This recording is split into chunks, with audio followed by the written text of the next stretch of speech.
At dahil magwi-winter na dito sa Canada, it means magpapalit din tayo ng gulong.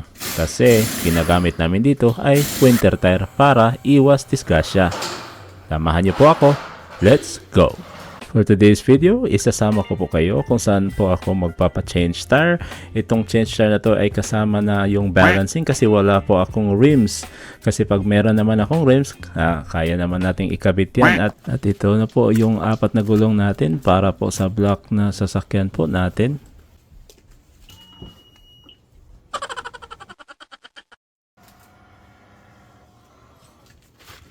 Dito naman po kinakarga natin yung 4 na winter tire po natin sa sasakyan. Ibabalat po natin yan ng plastic para maiwasang madumihan po yung sa loob ng sasakyan mga bossing.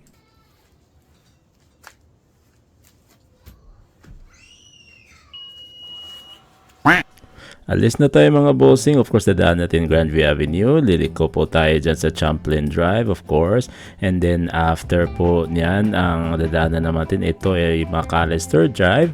Sa unahan ito, liliko po tayo sa kanan. At ito po yung Westmoreland Road. And after po niyan, liliko tayo to the right. Golden Grove. Ito po yung Golden Grove. Medyo madilim mga bossing kasi nga palabas na po ito sa City of St. John. So medyo madilim na, wala nang masyadong bahay mga bossing. So ganito lang yan mga bossing, pinapakita ko lang sa inyo. Ayun, liliko na po tayo sa pupuntahan natin. Okay lang na kahit madilim kasi nga makakatipid naman tayo. At itong pinupuntahan natin ay 10 minutes drive lang po galing sa bahay. So worth it naman po ang pagpunta natin mga bossing. Yan naman po si Adam, yung may-ari ng garage mga bossing, at ibababa na natin yung mga gulong na yan. Of course, may kasabayan pala ako dito mga bossing, isang sasakyan, hindi ginagamit yung lifter niya.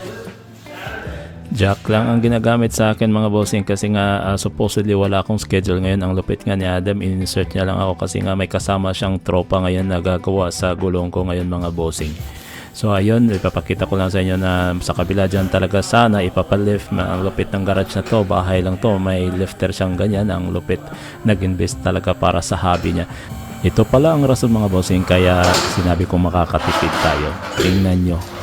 Hello, I got a question about, can I know how much like for changing tire? It'll be $72 plus tax. $72, like with the balance, like Yep. change $72. Okay. And we're booking for November the 30th. November 30th? Yeah. Oh, okay. Yeah, I'll get a call next time. Thank you.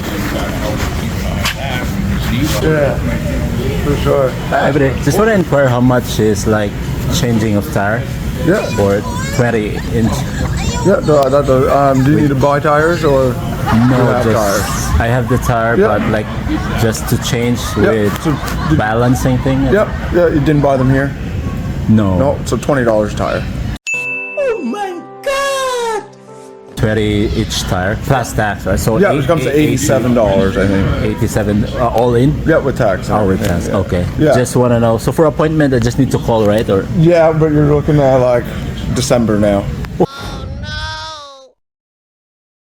Yeah, December? Yeah, we're booked up for like the next Booked for 3 the whole weeks. November? Pretty much, yeah. Oh my. Yeah, we got that little bit of snow Okay. there or whatever last week, and everyone went crazy. Rush? Oh yeah. Oh my God. Okay, thank you. Thanks. No thanks. problem, man. Have a good one. You too.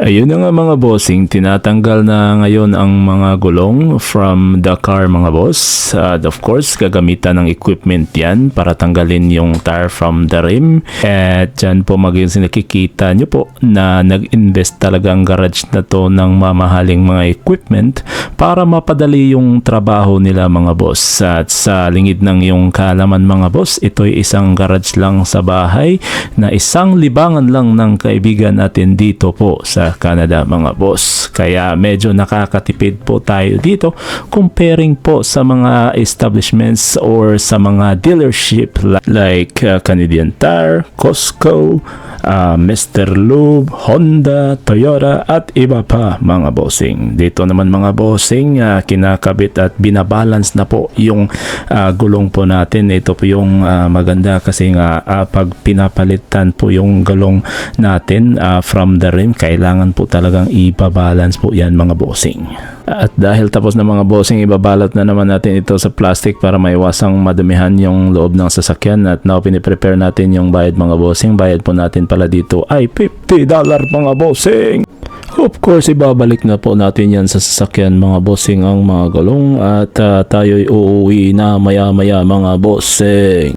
All set na mga boss, tayo'y uuwi na po kasi all goods na. Nakabit na yung gulong, nakabayad na tayo, nadala na natin yung summer tires natin at ngayon nauwi na tayo sa bahay mga boss. Of course, ililipat natin yung mga gulong na yan sa lalagyan natin. Nilalagay ko pala yan sa ilalim ng hagdanan namin sa basement. Salamat naman na tinutulungan tayo ni Papi Junito dito mga bossing, si Father Junito. At dyan po ilalagay natin sa ilalim ng hagdan para safe na safe at magagamit for summer mga boss. Yun na lang po. Salamat sa pagpapanood. Paalam!